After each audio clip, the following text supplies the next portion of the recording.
Estamos de volta com o Religar e Conhecimento e Religião.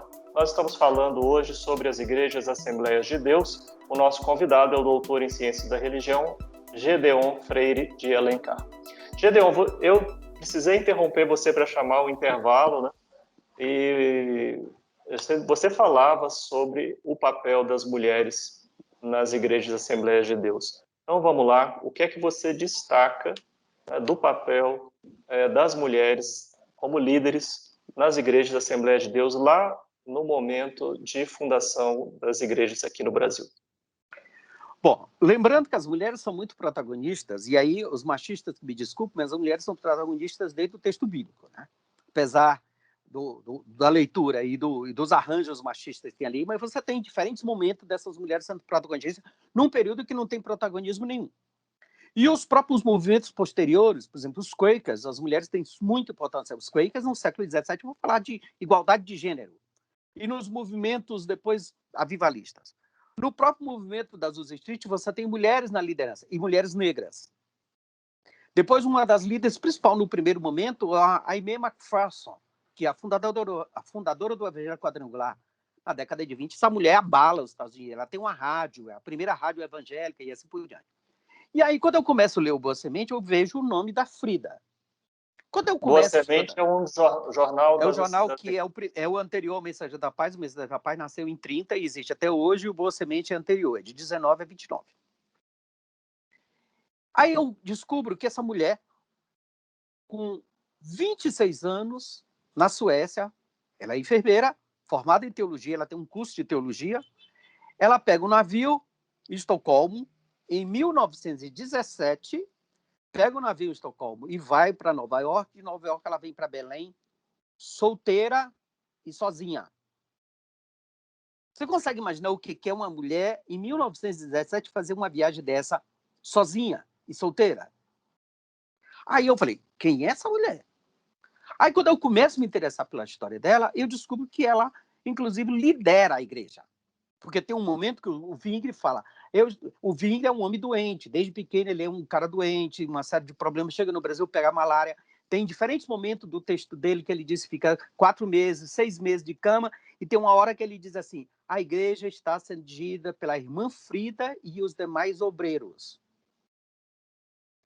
Então, a Frida canta, toca, ela dirige o jornal, escreve artigo dizendo como é que os pastores devem agir. Uma espécie de bispa. E aí, na primeira convenção, em 1930, um dos 4 tópicos da convenção é a proibição do exercício ministerial das mulheres, que é uma articulação dos machistas suecos com os machistas nordestinos, que era basicamente a liderança na época, que dão um golpe na Frida e acabam com o ministério dela. E aí você pegar, não sei se depois na edição vai dar para colocar, uma foto que tem na minha tese, que é a foto da convenção, 1930, fora do tempo. Tem lá 30 e tantos homens e 2 mulheres. Ou seja, em quantas mulheres estavam na liderança da Igreja Católica, Presbiteriana, Metodista, ou da Fiesp, ou do Exército, ou dos ministérios, ou da política, em algum lugar no mundo tinha 2 mulheres na liderança. E, sim, ademais, tem outra coisa. Tinha negros de paletó e gravata. Eu gosto muito dessa foto, porque assim, esses negros, alguns daqueles senhores tinham sido escravos. Porque nós estamos aí com 40 anos de libertação dos escravos, com muitas aspas. Ou escravo ou filho de escravo. Mas agora eles estão de paletó e gravata, com roupa de doutor, junto com os europeus, que aí já tem sueco, finlandês, polonês, junto com esses europeus também de paletó, na liderança da igreja. Na liderança. Ou seja, você tem uma liderança jovem. Sim. Outra coisa, depois as figuras fundamentais, Paulo Macalão, Cícero Canuto e diferentes outros nomes, que são consagrados ao pastorado de 1930, são considerados jovens e solteiros. Então, essa igreja tem jovens na liderança, tem solteiros na liderança, tem mulheres na liderança e tem negros, escravos ou filhos de escravos na liderança. O que eu lastimo é que essa igreja incorporou as mulheres, mas não discutiu o machismo, incorporou os negros, mas não discutiu o racismo, incorporou os pobres, mas não discutiu a estrutura de pobreza. Mas ela é o que existe mais moderno, significativo, popular e absolutamente revolucionário nas primeiras décadas. Você considera que esses elementos contribuíram para o desenvolvimento das igrejas da Assembleia de Deus ao longo do Isso. século XX? Porque hoje nós estamos falando da maior igreja nesse segmento pentecostal. Exatamente, porque você tem uma presbiteriana que já estava desde o século XIX, presbiteriana, metodista, batista e assim por diante, que estavam presentes no Brasil desde o século XIX, mas elas são trazidas por gringos, por europeus ou americanos, e financiadas por essas instituições.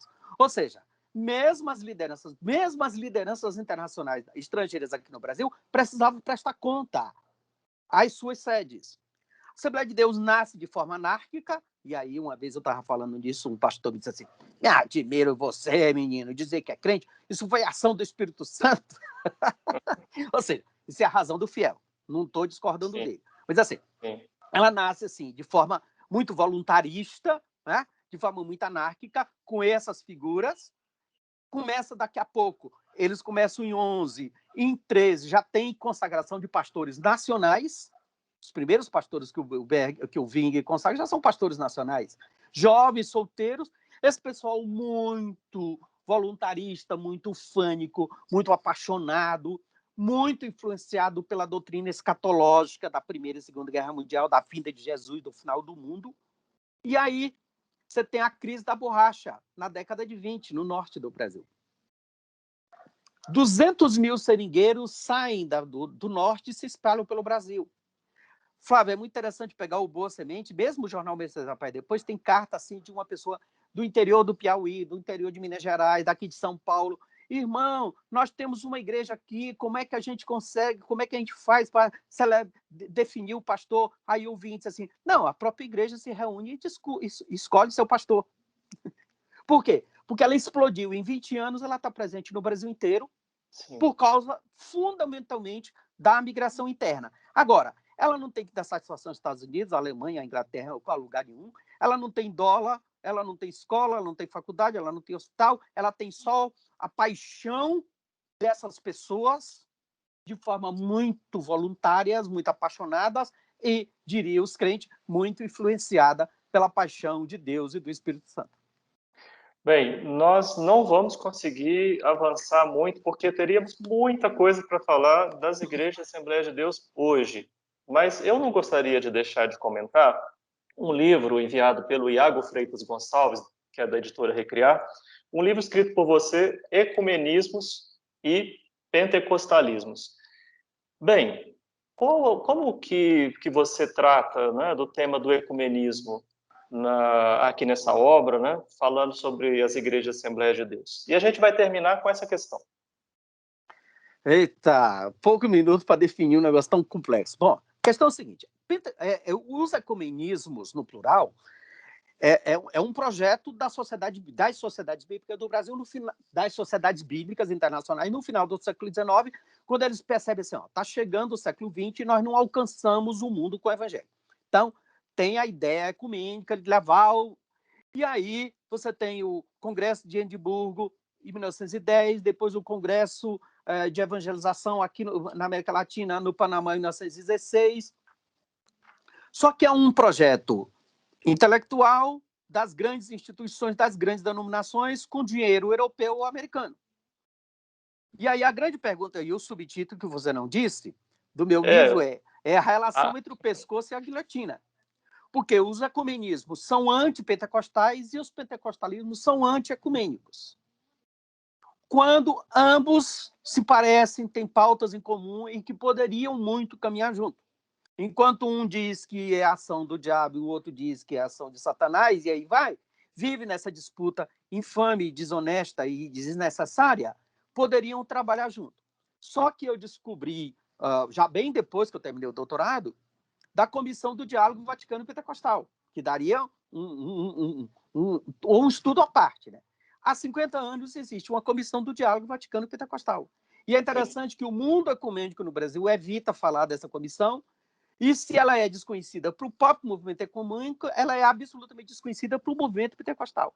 Então, nessa comissão já passaram 150 membros pentecostais, inclusive diversos pastores assembleanos da cúpula elitizada da Assembleia de Deus americana.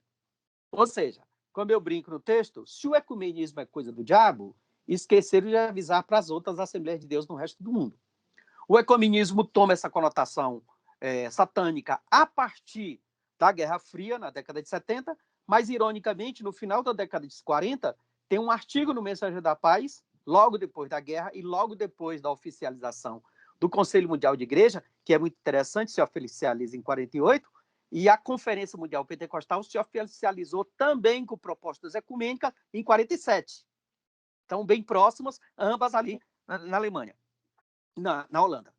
E tem um artigo no Mensageiro da Paz em 48, elogiando e levantando e divulgando a função principal do Conselho Mundial de Igreja, que é dar o testemunho cristão e salvar vidas que estão morrendo de fome na Europa. Ou seja, nesse primeiro momento, você tem uma caminhada em comum. E depois eu descobri, tive o prazer, um amigo meu que estava em Genebra, conseguiu os documentos da participação do Manuel de Mello, fundador e líder da Brasil para Cristo, que foi a única igreja ecumênica, pentecostal ecumênica. De verdade, a igreja não foi ecumênica. É um projeto pessoal dele, ele se filiou ao Conselho Mundial de Igreja como um projeto pessoal, tentou instrumentalizar o Conselho Mundial de Igreja, e o Conselho Mundial de Igreja também tentou instrumentalizá-lo, e deu errado para ambas as partes, e nós temos hoje uma mentalidade extremamente ecumênica, satânica, com uma série de teorias satânicas do ecumenismo, do comunismo, ecumenismo. Tem texto que se fala ecumenistas, né? Misturando ecumênicos e comunistas, por causa de uma contaminação ideológica, que acontece a partir da década de 70, e, lamentavelmente, nesse período de intolerância religiosa, seria muito interessante, no mínimo, historicamente, entendermos o problema. Gedeon, muito obrigado. Certamente, quem quiser saber mais sobre esse tema, pode procurar no site da Editora Recriar, www.editorarecriar.com. E vai poder localizar esse seu livro. Muito obrigado. Ficou coisa para a gente conversar, mas é chance para a gente agendar um momento. Obrigado por você ter participado aqui com a gente. Obrigado, Obrigado você. Nós somos um projeto de extensão do Programa de Pós-Graduação em Ciências da Religião da PUC Minas. Você pode conhecer as nossas atividades, os nossos cursos, acessando o nosso site, que está em pucminas.br/ppgcr. Religário de hoje fica por aqui. Um abraço muito cordial e até o próximo Religário Conhecimento e Religião.